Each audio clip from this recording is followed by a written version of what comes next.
If you grew up around faith in the church, likely you learned something about priorities. Good Christians put God first in their life. Second comes their family, and everything else sort of comes after that. You were to put God first and family second. You've likely learned this. Well, friends, what if putting God first is actually a really bad idea?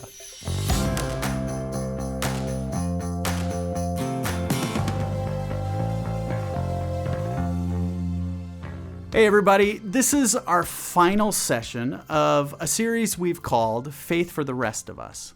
And I'm guessing today you've never heard anyone question whether or not putting God first in their lives was a good thing, especially not a pastor.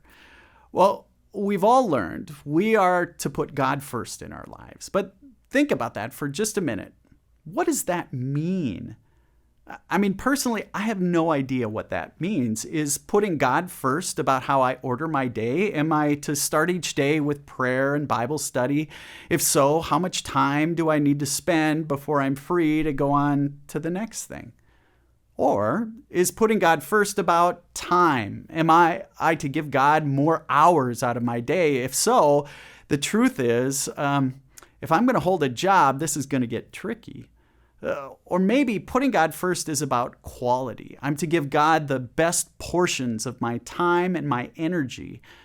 But isn't my employer paying me to do the same thing? And shouldn't I do my best in everything anyway?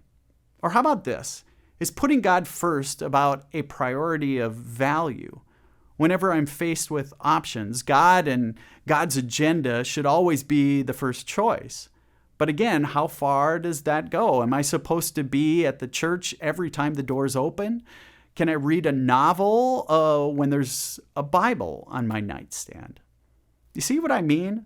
For most of us, the idea of making God our number one priority, it sounds good, but it's sort of this nebulous concept. Well, as your pastor, I have to tell you something. I've quit putting God first.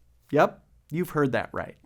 Instead, I want to put God in the middle. What do I mean? Well, imagine a wheel that has a hub and then it's got the spokes. Now put God in the center of the hub. Each of the spokes, they sort of represent different parts of our life, our work, our daily interactions, our church, our friends, kids, spouses, hobbies, recreation. God's right there in the middle of it all. Paul wrote these words, "Whatever you do, whether in word or deed, I want you to do it all in the name of Jesus, giving thanks to God the Father through him." And while we're at it here's another issue with putting God first on your list of priorities. We're never really done with God, are we? If I was to really put God first, family second, work third, and so on, I'd never show up for work. You see, there are always more things to pray about, more of the Bible to explore, more people to care for. We never get to the end of our God list. And here's the biggest deal. The biggest problem with putting God first is that it breaks life into sort of two boxes. There's the spiritual box, and then there's the secular box, the God box, and the real life box. The spiritual box contains all the God stuff, church, ministry, Bible and service, and maybe your friends if they're Christian. The secular box contains everything else. If you're a follower of Jesus, this makes no sense at all. Are you telling me that you don't want God to be a part of every part of your life? So how about it?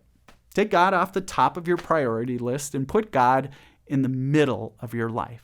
And just maybe you'll start to see your life as God imagined it, that all of your life is spiritual.